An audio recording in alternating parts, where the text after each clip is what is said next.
It's 10 at 3 time in Tennessee. What's up, y'all? How are you? How are you today? How are things going in your world?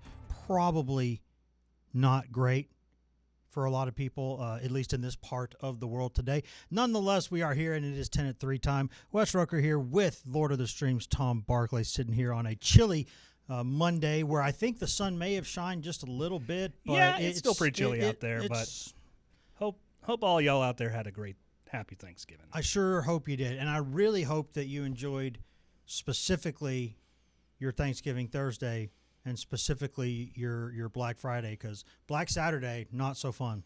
Well, it's Cyber Monday, right? Today's Cyber Monday. Cyber Monday. It's every day this week is named after something. Yes, and Giving Tuesday. And I was thinking, like, I'm no longer at a place where, like, I'm actively selling anything, because we want everybody to have access to this. We provide this for the people. But if you want to give me money directly, I mean, I'm not going to tell you no. Sure. So, I mean, if anybody out there watching, listening in this building wants to just give me money, I'll take that. It's a Give Wes Money Monday. We'll call it that. That's what we'll call it. Tennessee on Saturday is a bad day. We got a lot to talk about on this show. Not great. Not as expected, at least. No, not competitive in the final 8 or 9 minutes or so of that game. I don't know if the 45-24 score is completely reflective, but it's reflective enough of the way that game went. And that's very clearly what we're going to talk about for most of this episode here today. We got a lot to go over in an hour. I don't know if we'll get to all of it, but the plan, we'll mention maybe just up top a little bit, just a couple of quick basketball news. The Vols are up to 13th in both polls, the men that came out today. They are playing at Syracuse Tuesday night. That's a big game in that's the SEC ACC Challenge up there playing in. It's called something else now, but still the Carrier Dome to me. And Syracuse is still a better brand than an actual product right now in basketball, but it's significantly better than it was last season. And that Syracuse team that I saw last week over in Las Vegas, that team is good enough to give you some trouble, and that team has done a couple of good things this season. So look out for that game. Tennessee is a 6.5-point favorite. I still think the Vols are a top 10 team, but they bumped up, I think, from 17 or 16 to 13 this week. So that's closer to the ballpark. I think it's in the ballpark. It's in the park. I don't know if it's exactly where they should be, but it's early enough in the season, and they did turn around and lose to Kansas after those first couple wins. So I guess, like, I can understand it's not the end of the world, but regardless, they are up in those polls. You know who's not in the polls, though, would be the Tennessee football team. For the first time since the first week of 2022, I believe it is, the first time since the first week of 2022, Tennessee football is not ranked. And honestly, I'm not a voter this year. If I were a voter, wouldn't be in my top 25 now. It wouldn't. The end to that game, to have Diego Pavia, who is objectively a very, very good college football player, if he gets to the Heisman Trophy ceremony as a finalist, no one can say that's undeserved. He is absolutely, without question, say whatever you want about the fella, say whatever you want about him, one of the best college football players on the planet right now. And after all the talk he did, he came to Knoxville. He backed it up. He backed up every bit of it. Even after last season, Tennessee, he talked a lot. Tennessee went to his house and humbled him. But he didn't stop. He didn't back down. He doubled down. That's what he did. Kept talking again this summer. Now, we'll see what Vandy's going to do after he's gone. Like, there's a lot of things. That's a lot of juniors and seniors on that team. But they're in there for a 5-star quarterback now they might be getting. They've proved they can go in the portal and get good players. If they want to throw some of their NIL wealth, some of their endowment wealth, some of their boosters' wealth around and actually put it in sports, sure. They could be, at the very least, what Georgia Tech is to Georgia, a team that's good enough to give you some issues. And that's, I mean, Tennessee just stood there in the fourth quarter and watched that happen. And that was the first time, the final 8-9 minutes of that game, were the first time in the Josh Heupel era where I sat there and I thought, I don't know for certain that they're playing hard. And if any of y'all know me, if you're new, if you've just kind of gotten on board this year with the new show, the policy for me has always been I don't like to question effort because it's not something – there could be reasons why things look the way they look. Sometimes a player looks like he's kind of gliding or coasting, but he's really just a smooth athlete. Arian Foster was that way. And sometimes I think people equated that with him not playing hard when, no, that's just his style. He was just kind of gliding out there. But Tennessee, it has not always played well in the Heupel era. There's zero question about that. More good than bad.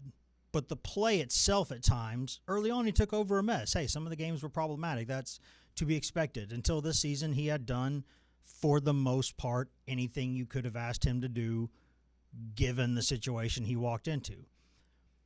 But even when that team hasn't played well in the past, particularly on defense, you still saw them swarming to the ball. You would see missed tackles, but you still saw on film, you saw way too much gang tackling to say that effort was an issue.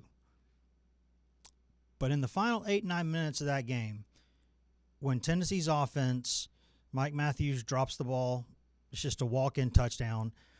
Tennessee settles for a field goal. That gets the game. It's still within one score at that point.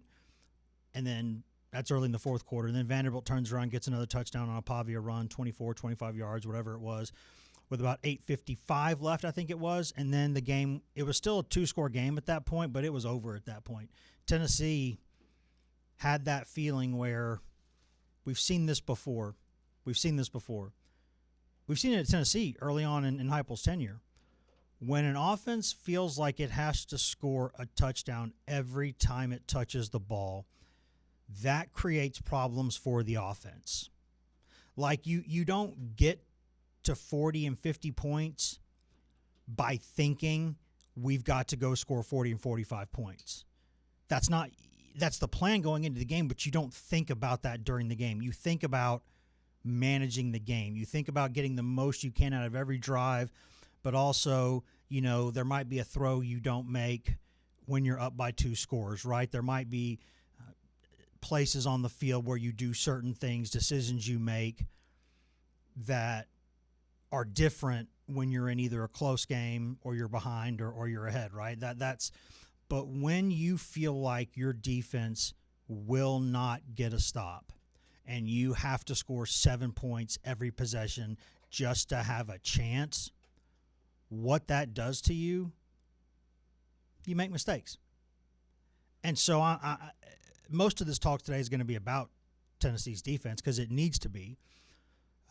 But we will mention the offense as well because, hey, that drop there in the fourth quarter wasn't helpful. But things like that are magnified by the pressure associated with having to score a touchdown every time you touch the ball. That is not a healthy way to operate. Like, imagine being in you're in a relationship, right? And you feel like you have to be, like, you're out kicking your coverage. You feel like you got to be a 10 out of 10 every day. You got to do everything you can every single day. Every day. From the time you wake up to the time you're in the morning. Does she, did I get her flowers today? How am I doing with her friends? How am I doing? Do I need to cook a little dinner tonight? Do we need to have a date night? Do we need to? It affects who you are as a person when you're in a situation like that. It just does. And maybe that's not the best explanation, but for me anyway, that's how I think of what it feels like for an offense that feels like it has to score a touchdown every time it touches the ball. It makes mistakes. It makes you get out of your normal zone. It just changes you. And Tennessee had started playing defense last season where you didn't necessarily have to worry about that as much. There were times where it popped up. But it's just we judge offenses differently when they have to score a touchdown every time they touch the ball. That changes the perspective on so many things. It changes, sometimes your fourth down decisions where you might be kicking a field goal and now you got to go for a touchdown because if you kick a field goal, you've lost. You feel like you've lost 4 points because the other team's going to go get 7 and their lead's about to be bigger than it was. And when you're thinking like that, it affects the decisions you're making. It affects the risks you take. And you cannot compete. You cannot compete consistently against good teams when the only thing you can do is score 45 or 50 and hope to win. You'll win some games doing that. You absolutely will. And you can go upset some teams doing that, right? You can do that. We've all seen that. But it's not sustainable. It's not how you get to where Tennessee wants to be and where it thinks it should be and where I think it probably should be. It prevents that becoming like a 10-win team or an 11-win team. You just can't do it by having to score. Even if you do score 40 or 45 most games, guess what? There's sometimes where you won't. There's just not. There's sometimes where you won't. And the pressure of doing that adds up. And the reason why I'm not talking about the offense as much is that I have some questions about where Tennessee is offensively moving forward. But I ultimately, at the end of the day, for the most part, I do trust Heupel. I'd like to see more 60-minute offensive performances. You'd like to see better second halves in a lot of cases. You'd like to certainly see more discipline, but that's across the program, not just them. There's a lot of things that need to happen there as well, and I don't want to ignore that. But at the end of the day, I'm not worried big picture about Tennessee's offense. Like, it's not perfect, and there are things that need to be better to get where Tennessee wants to be. And there's now a whole offseason to discuss these things. Tennessee will play in a bowl game. I'm not going to say who cares, but basically who cares? What everybody's going to remember, I think, is how the Vanderbilt game ended. That's going to be the defining, and it should be, by the way. It should be.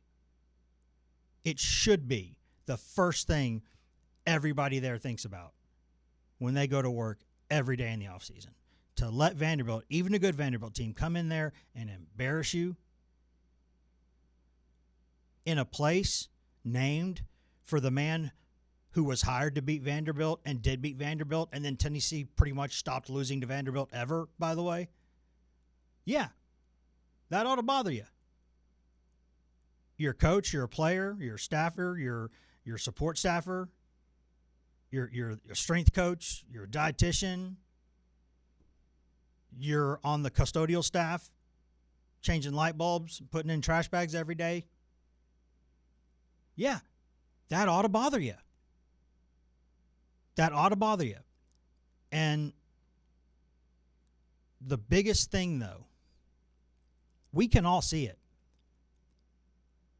Tennessee has to get better on defense.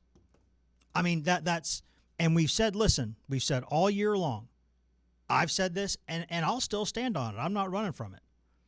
Because I believed it then, I believed it now. What happened to Tennessee defensively this season for the first 11 games? You don't give a free pass, but you have to understand.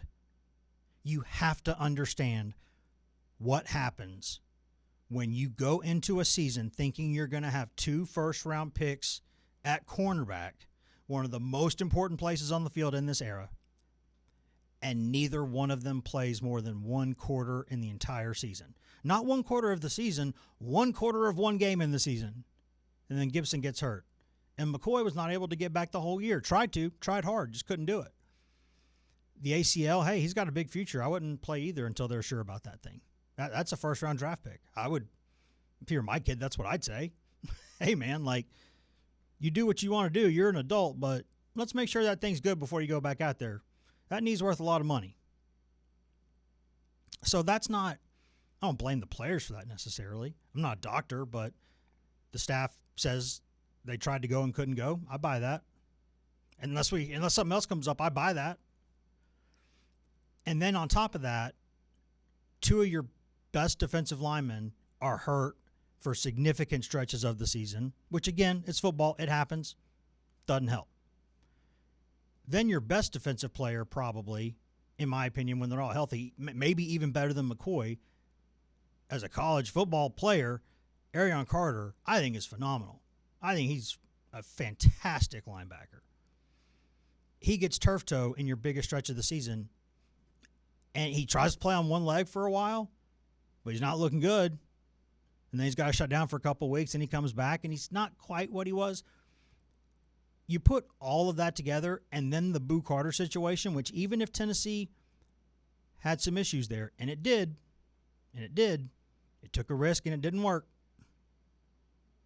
But then when it flared up again in the summer, I understood Tennessee at that time, and really for most of the season still was or should have been a college football playoff candidate. And if you think, you know what, this is definitely Boo Carter's last season here, but at the very least, that guy might return a punt in one game that'll make the difference in beating a Georgia or Bama and getting to the playoff. If he'd done it in the spring, if he'd done it the previous year, that's one thing. But he had mostly behaved then. So if you feel like you're on track, then stuff pops up in the summer when, by the way, he and his people know you can't replace him at that point.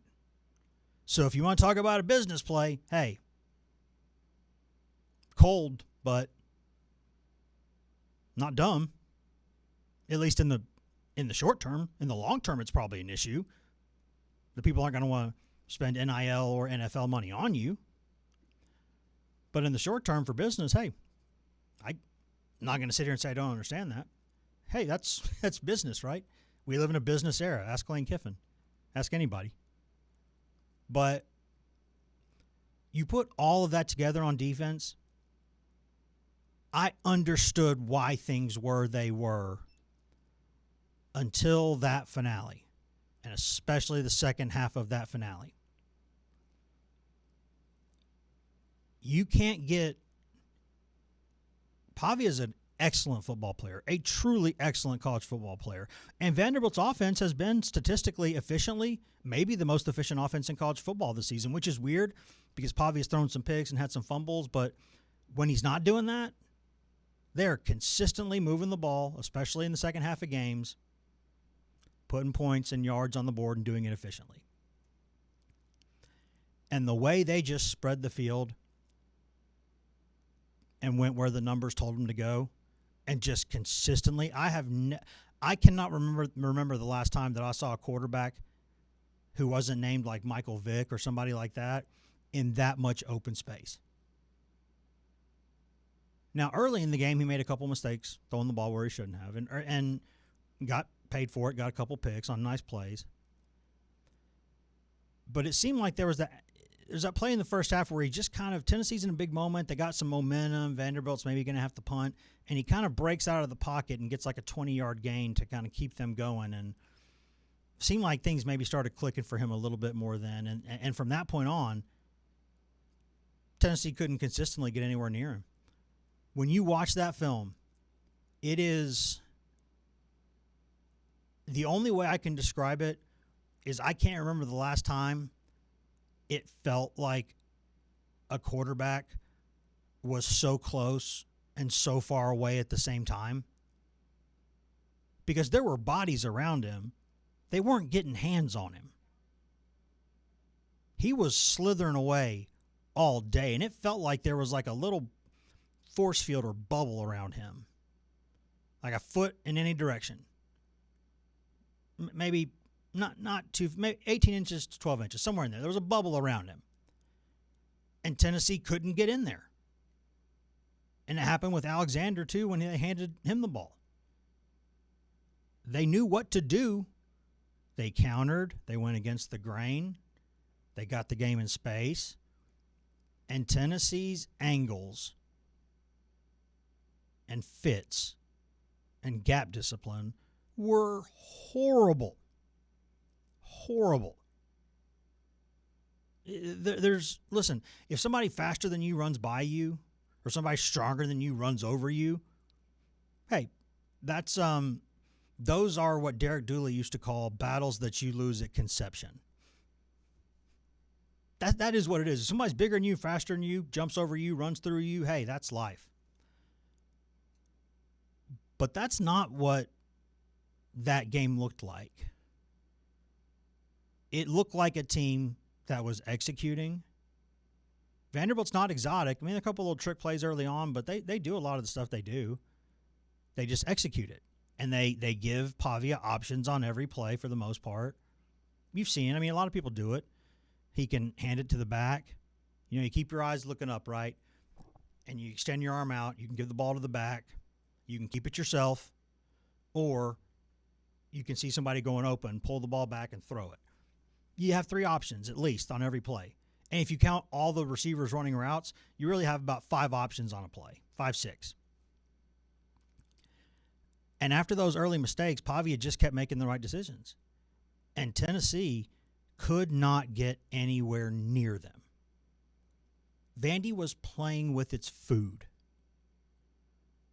And whether Tennessee blitzed or dropped back, Vandy had answers for it. And Tennessee still, to me, until the final maybe 8-9 minutes, I still thought I looked at a team playing hard. Not well at all. Garbage, in fact, a lot of the time. So I don't want to sit there and create that dynamic because I don't want to go there unless there's more proof of that. Like Aguilar after the game talking about the team not practicing hard. I file that under things that players say after losses pretty consistently. You know, should have practiced harder, better, obviously weren't focused, yada, yada. That's standard boilerplate post-game conversation because it's more fun than saying, that guy's better than me. You don't want to say that guy's just better than me. So you say, I could have worked harder, practiced harder, executed better. And sometimes you're right, but sometimes it's just like, hey, man,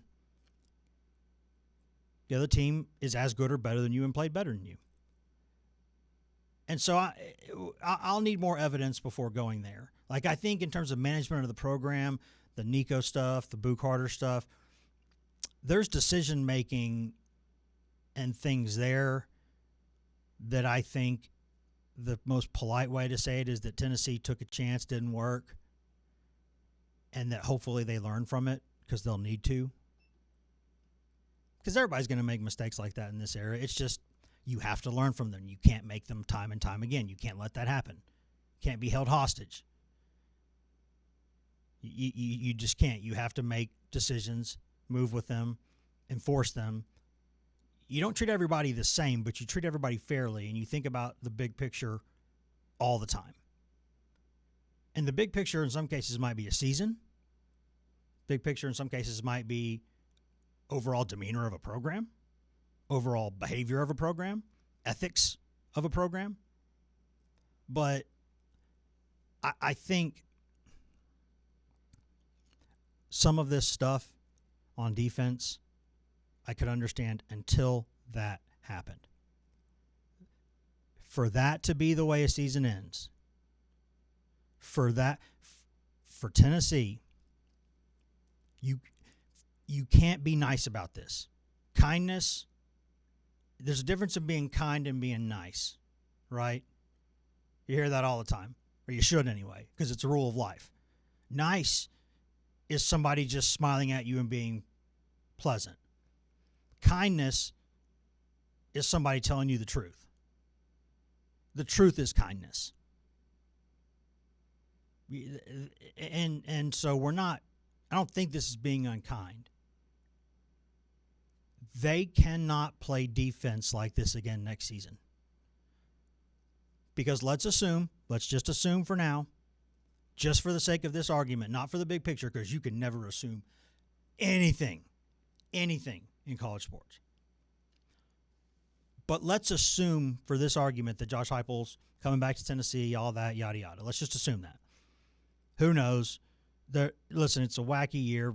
Penn State's got a vacancy. There's still some out there that, if you're somebody like Penn State, you would say, hey, is upgrading from – is Franklin to Heupel upgrading? Well, maybe not, but under Franklin, they consistently weren't scoring enough points and playing exciting offense. And so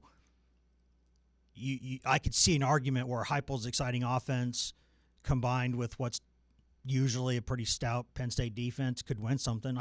You don't have to stretch anywhere to see that argument.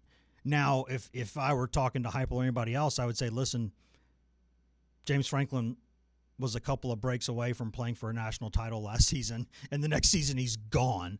And there were reasons for that. They gave him a lot of NIL stuff. They gave him everything he wanted. It didn't work. I get it. That's business. But if you're going to get rid of a guy like that, who you hire matters quite a bit. But sometimes you get a little bit desperate and you got to do what you got to do. But for the sake of this argument, let's just say that Josh Heupel comes back to Tennessee. He cannot, if he puts another defense like that on the field next season for a second consecutive season,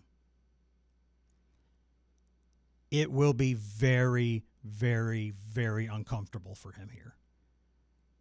It will be, and that is the best case scenario for him.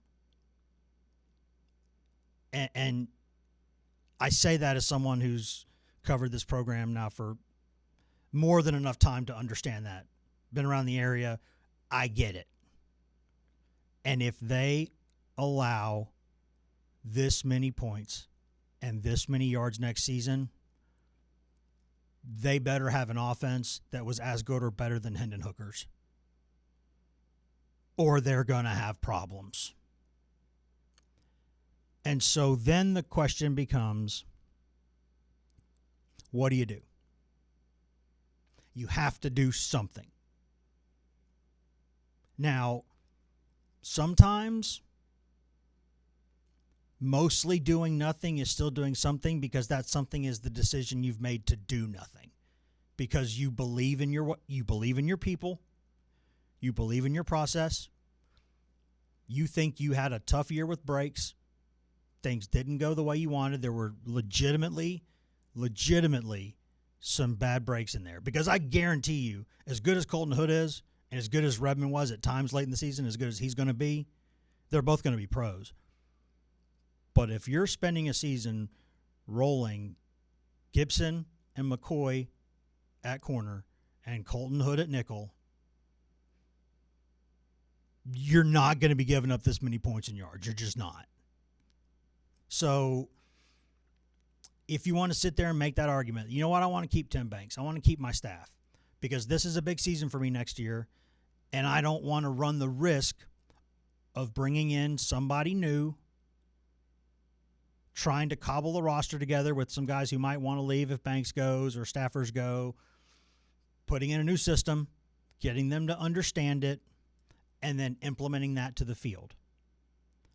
Because there are questions with the Tennessee defense like that would never be a question with a Heupel offense, because Heupel's offense is his offense. No matter who's coordinating Tennessee's offense, no matter who's coaching the quarterbacks, and they were good. Alex Golesh is now the head coach at Auburn, by the way. Auburn.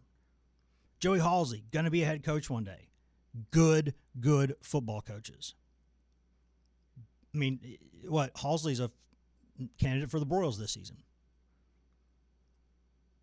It's always going to be Josh Heupel's offense. Just is. Defense is another matter. Defense is the area where a coach who has a more offensive mindset is a little more pliable, malleable, whatever you want to call it. There, what you're doing with your coaching staff and with the coordinator especially, that matters quite a bit. So then you're thinking, okay, if I do get rid of Tim Banks, do I have to go get somebody who plays a similar style but has a bigger resume, or a guy who's just a proven thing? And Heupel, as we know, does not like to fire people. Look at his career as a head coach. He does not like to fire people. And that's another question for another day. Can you be ruthless enough to do that if you feel like you need to do it? Something that should be done tomorrow or could be done tomorrow is something that should be done today. You should do it. How much of his staff is still from original? On defense, I'm not sure anybody except for Martinez. Maybe. Yeah, probably not. Well, Martinez, Banks, those guys have been with him. Those guys have been with him. Yeah. But on the defensive staff, there's been some other pieces come and go a little here and there, and guys elevated and things like that. But yeah, so they clearly believe and have recruited to a system like that one. That doesn't mean you can't change, because again, what I'm putting out here is that everything you do is a risk, and I don't mean that to scare anybody. I mean that to say that's life. Any decision that you make here, any set of decisions you make here, is one that has consequences and risks, and you can't, no risk it, no biscuit. Like, you have to do this. You have to do something. And that something is either bring in some changes on that defensive staff, but number two has to happen either way.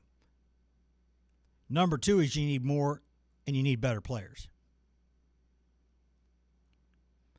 The lack of dynamic athleticism on that defense, especially when Arion Carter got hurt and then Ross and Josephs got dinged up, the lack of explosive athleticism was a problem. It was a problem. It's some of those guys had played too much football to play the way they played at times this season. And if you're not the fastest and you're not the absolute strongest, you know what you got to do? Be one of the smartest. You have to anticipate better. You have to consistently, 11 times out of 10, be in the gap you're supposed to be in. You have to calibrate your own quickness versus whoever's in front of you and take the appropriate angle. You have to set the edge. Beg, borrow, or steal, you got to get to the edge. You got to bring the play back inside. And if you're supposed to be in the B gap, the C gap, the D gap, the T gap, the whatever gap, name a gap, you have to be there. And if you're not, that's a hole. And if opponents get into a hole against a defense that doesn't have as many dynamic, explosive playmakers as you'd like, guess what you have there? An untenable situation. You have got to be where you're supposed to be when you're supposed to be there. Not just with meetings every day. Not just with all that. Maybe it starts there. I don't know. That's their business. But I don't think that's an issue. But what I'm saying is being responsible and being where you're supposed to be when you're supposed to be there, when you do those things, all those things off the field, what it's supposed to do then is filter to the way you play on the field. And some of these guys, when you watch this, you go, what are you doing? I don't want to single any of them out, but there's a couple plays where you go back and see it. I mean, I will single out the late hit on Pavia late in the second quarter. That changed the game. And that's from Jalen McMurray, who's one of the smartest guys on the team. One of the most reliable guys on the team. But there were also moments against, like, Kentucky where a couple plays where he didn't set the edge and some things happened. So it's not – they've got to go get more dynamic athletes, because if they can't find a way to get guys where they're supposed to be all the time, then they got to go get guys who are so freaking athletic and so freaking strong that it doesn't matter as much. If you're going to be undisciplined, that's not good. If you're not disciplined, you're probably not winning or competing for much of a championship anyway. But you're definitely not doing that unless you are really big, really fast, really strong, and a natural playmaker, an instinctual player. Somebody who maybe leaves the script but does it because they sense something that's going on, like that Palomalu stuff. Or occasionally that defense in Pittsburgh was 10 guys doing their assignment and then 43 just run around like a madman. You know, something like that. And so they've been here too long as a staff, even with some of those injuries, to be quite that bad defensively.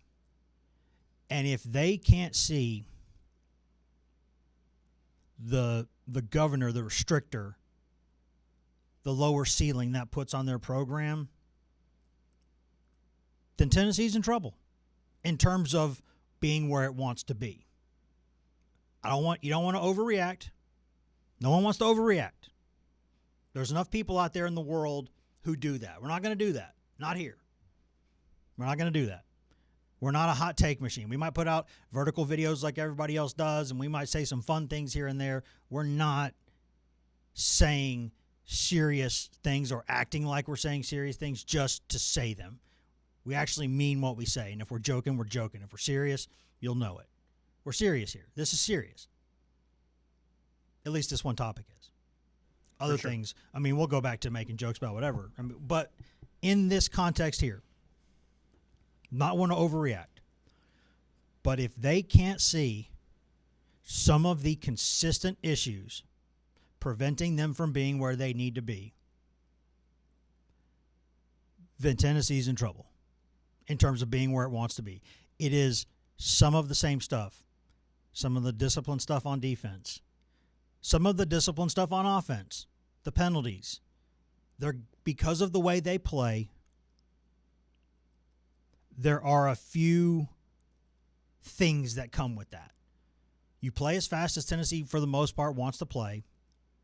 It means that it's hard to have a ton of variety. And it means that you're probably going to have a few more procedural penalties. It doesn't mean that you have to run like 3 plays, but there are restrictions to putting guys in motion, to doing some things that they do occasionally. But if you were to slow it down, that gives you a lot more options and a lot more. They go the way they go, and most of the time it's pretty fast. They say it's not their only thing, and they're right, it's not, but it's a big part of their thing. And that comes with you can't give without getting in this life. Football's no different from life in that way. You want to be extra in some way, you're probably going to be minus in some way. It's not completely it's not a zero-sum thing. There's a scale there, but think of it as one of those, one of those balances. You're a little heavier here, you're going to be more in the air over here. It's just life. But the penalties that they're having at times just can't have them. Some of this discipline stuff, got to get it cleaned up. Got to get it cleaned up. Not being consistently dominant late in games, got to figure that out. Got to figure it out. You want look at the teams who win things, big things, shiny things. They're usually pretty darn good closers, aren't they? Tennessee's got to get away from this. And I love the way they start most games. They are aggressive. They come at you, and sometimes they can beat you before you even know what hit you, right? That might be harder to do now that Golish is at Auburn and more SEC teams are going to see offenses like this more often, and Lane down there at LSU. Like, you're starting to see a little bit more of some of this stuff, so it shouldn't bamboozle people the way it does at first. So they got to counter that. But these things that are happening, they either have got to they better believe strongly. Let's put it this way. They better, if they're going to keep preferring generally to develop over just NIL, they got to get those right. And there's no, hey, this guy hadn't played a lot. Like, no, the stakes are the stakes. You want to develop guys? That's fine. That's a great ideal. It's a great ideal to have. I like that. I think we all like that. You think of it that way. It's like, there's no shame in doing it however you want to do it. But if it's your guys and you develop them and they're there for a while, that's awesome.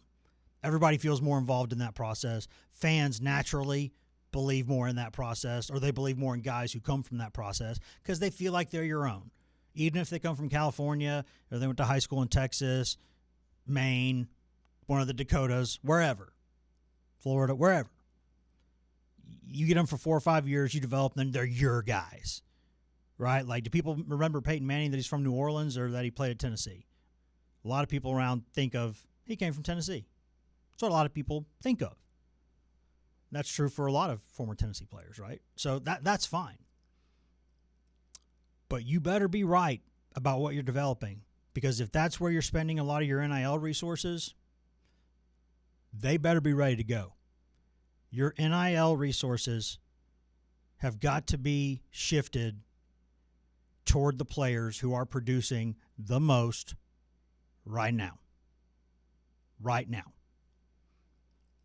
And if that means you got to go be a little more aggressive in the portal, if that means you got to go buy more guys, suck it up, buy more guys. Got to. Or you better believe strongly, like, stand on a table for the guys you're bringing back. You better believe in that. I think Tennessee might have been the youngest team in the SEC this season. And if you're going to do that, hey, good on you. But you better be right, because next year, assuming you're still there, Josh Heupel, big year, cannot play defense like this. Any decision you make is a risk. And we don't know if he's got that ruthless streak in him. We don't know. Because the Sabans of the world, the Smarts of the world, man, if you're not their wife or their own kid and you can be upgraded, you're going to be upgraded. You will. The most ruthless people, by and large. It's not to say they have no loyalty, because it's true and it's not true. They have a loyalty to the cause of winning and being the best and raising the standard of people around them and demanding a lot, sometimes too much, but demanding a lot and not accepting anything less. So if they see, hey, man, dude, you're a good coach, you're at least a 7.5 or an 8, I can think of a lot of places that would be really happy to have you. But we need more, and we need something different. So here's your buyout. Thank you for the work you've done here. Give you a great reference. We got to go in a different direction. That is life. And if you want to get to the very top, like, there's the difference between like a Kirby Smart or like a Nick Saban and a Dabo Swinney. Which one adapted and which one didn't? Now, Saban, eventually there were too many changes, and he said, I'm done with this. And he left. Congratulations. You're still the GOAT. Dabo wants to keep coaching. Good for you. You're a great football coach. But the failure to adapt with transfers and offensive systems and just the general way of the world, look where Clemson is. Still bringing in good recruiting classes every year. But you lose guys, then you don't bring in guys. You keep coaches that you love personally, but maybe their systems are getting old or tired, or nope, that's what we do here. Cool. Philip Fulmer did that too. It worked until it didn't. And so this is where, for me, you hire somebody to do a job, and you let them do that job their way for the most part until they prove you can't trust them or they're not getting results. That doesn't mean that you never do oversight. You do oversight. You're a manager. That's what you do. You're a boss. But you hire somebody to do a job, and if they're doing that job, and maybe they're not doing it exactly the way you would do it, but they're winning and they're getting results, hey, cool. Maybe I'm looking at something wrong here. Maybe you've given me an idea here, right? But you hire somebody, and if you trust them, especially people toward the very top of your organization, for instance, to wit, your head football coach, most highest paid guy in the state for public employees. So yes, you trust that guy. You have to. And you let him run the program how he wants to run it. But he owns it. He owns the results. He doesn't own the program. He's renting. But he owns the results. Those are his. And if they're great, dude, they'll build statues. They'll build statues, and you'll make so much money that unless your kids are the dumbest kids in the world, they're going to be set for life. Right? You ain't got to worry about anything as long as you're alive. Nothing. Like if the market crashes, guess what? You got your own private island somewhere. Whatever. Or you don't get it done, here's your buyout and you're gone. So if you don't trust somebody who works for you to manage the people below them, they shouldn't have that job. That's how I look at it. Again, I am not I don't manage a lot of people because that's not naturally what I'm good at. I don't want that. I've never wanted that. There are people who are more organized for those things, if I'm just being honest, right? More of a creative thinker than a tactician or whatever, just kind of a big picture thinker, right? We're all different. I'm very much right-brained. But I know enough to know that if you hire somebody to manage people, if you can't trust them to manage those people and manage their department, they got to go. So let Josh Heupel, he's a lot more good than bad during his time at Tennessee. A lot more good than bad. And no one should ever forget what he walked into and what he did with it. He got Tennessee back to being he brought the standards back to Tennessee in a time that I frankly did not think was possible for anyone other than like one of the very super proven coaches in the game. And now that doesn't mean that he's going to win national titles here, right? Like sometimes you're the guy who gets you to the guy. And there's no shame in that. But Tennessee sees itself as a tier one, or at least at the very bottom of tier one, the bottom half of tier one, but in tier one in the college football world. Top 10 all-time in wins, basically. A lot of facilities, one of the biggest, best, most iconic stadiums. You're close enough to enough great players that you can recruit, and you have facilities to recruit them. You got a city that you could either look at as a city or a town, depending on whatever size you want it to be. Knoxville can be a city or it can be a town, depending on, you can sell it to anybody in that way. And it's got an airport that can get you where you got to go with maybe one stop. And some places, more places these days, not even a single stop, direct flights. So you have expectations, and he's brought them back. But now they're here. And that doesn't mean that anyone is suddenly not grateful for what's happened. Anyone remotely in their right brain, anyone with a sound frame of mind will appreciate what you've done. Right? That you should. And I think there is still much more reason to trust him than not. But this is a critical offseason.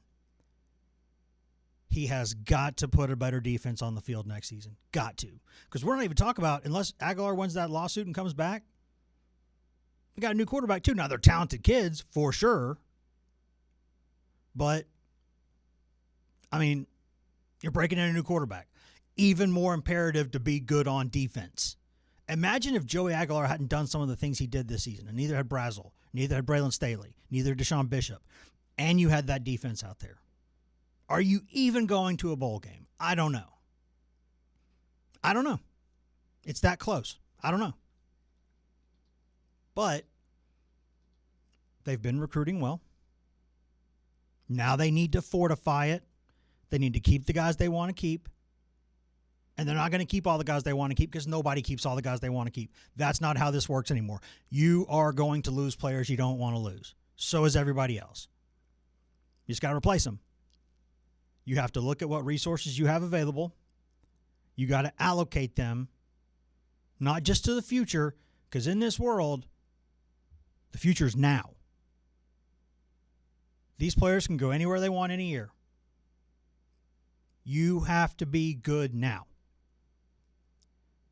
You've got to get more dynamic at linebacker. Got to get more dynamic at safety. I think the corner situation, if they get at least a couple of those guys back, they're in pretty good shape there. And then everybody knows you always got to have linemen. So they've been recruiting good edge rushers, and they still are. But they've got to get better in the heart of that defense, and they got to do it now. They have to do it now. If you're going to put faith in some of these guys that are returning, you better be right. You better be right. And I think at the very least, you have to bring in guys to compete with them. I mean, there should be hardly anybody on that defense that goes into spring practice feeling like that job is theirs. Can't happen. Not with what you put on the field last year. No. You need to be better. Collectively and individually, you have to be better. Because Georgia's not stopping. LSU just went and got Lane Kiffin. They're not stopping. Alabama, they're not stopping. They're not. None of them. They're not stopping. To say nothing of the top end of the Big Ten, which is arguably better than the top end of the SEC right now. Sorry to say, might be the case again this year. So they're not stopping. They're not. So you're not trying to catch a moving target or a still target. You're trying to catch a moving target. You are not. They don't wait for you to catch them. That's not how this works. They're working their tail off too, which is the reason why I thought it would be. It's the reason why Heupel's success in the first few years did surprise me, frankly, because those other people aren't stopping. And Tennessee was in a dark place. Dark place.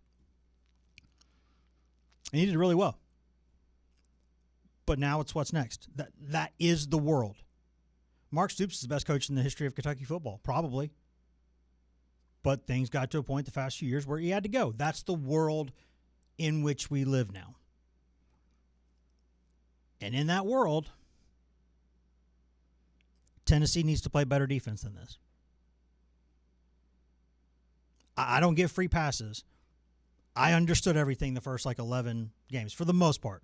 Didn't like it, but could understood it, could defend it, and I did. And I don't regret that. I'll stand on it today still. But letting Vanderbilt, even a good Vanderbilt team, this is the first time in my life that Vanderbilt has beaten a Tennessee football team that is not a bad football team. Look at all those Vanderbilt wins over Tennessee in the past, forever. When was the last time Vanderbilt beat a Tennessee football team? By the way, Tennessee didn't beat any teams with a winning record this season. Just throwing that out there. But still, not a bad football team. You let Vanderbilt come in there and pull down your pants and spank you. In the house, built for the man, named after the man who was hired to beat Vanderbilt and beat Vanderbilt and then almost never lost to him again. You cannot, the enduring image of this season for everybody involved in that program has got to be the way Vanderbilt played with its food the final 8 minutes in your stadium. In your stadium. Third time this year you lost there. Not good. 5 or 6 consecutive losses to ranked teams. 13 in the past 15. Not good. But if you use that, if there's anything good to come from that game, wrote this after the game, and I meant it, Said it on Tennessee Tape Room, and I meant it. I'll say it again here today, and I'll mean it. I'll say it again in a couple days, and I'll mean it. I'll mean all of it. That game ending the way that it did, if it is the fuel that gets you where you need to go, it's a good thing. If that took anybody, including and especially Josh Heupel, who was on the fence about certain decisions, and if that didn't tip the scales, bud, what will? If you weren't sure before, you got to be sure now. That would be the good that comes from this. Because the day Tennessee starts accepting things like this against Vanderbilt are the days that it's not Tennessee anymore. And everybody in that program, new players, especially returning players, and coaches, that's got to be the fuel. That's got to be what sticks in your cross, sticks in your backside, a rock in your shoe. A rock in your shoe. A fly in your soup. A cow pie in your punch bowl. It's got to be, you can't forget it. It's got to be right there in your head, and it has to motivate you to not let it happen again. Because that kind of feeling against Vanderbilt, I don't know if it'll be tolerated one time. We'll see about that. I guarantee you, it will not be tolerated 2 times. It won't. Maybe once. We'll see. Maybe. It's not happening twice. It's not happening twice. 2-strike team here. Yeah. 2 strikes. No. Yeah, you go to the count. You go up to the box, 1-1, 1-2. It is what it is. Can't let it happen again. Guys, thanks for watching today. We got a lot to discuss. We'll have more basketball and everything as the week progresses, too. We'll certainly have recruiting stuff, signing day, all of that. But for now, there was only one thing really to talk about today. Sorry, Lane Kiffin. There was something else to talk about today. And that was what happened on Saturday in Neyland, and it can't happen again a single time. Thanks for watching. We'll see you in about 23 hours.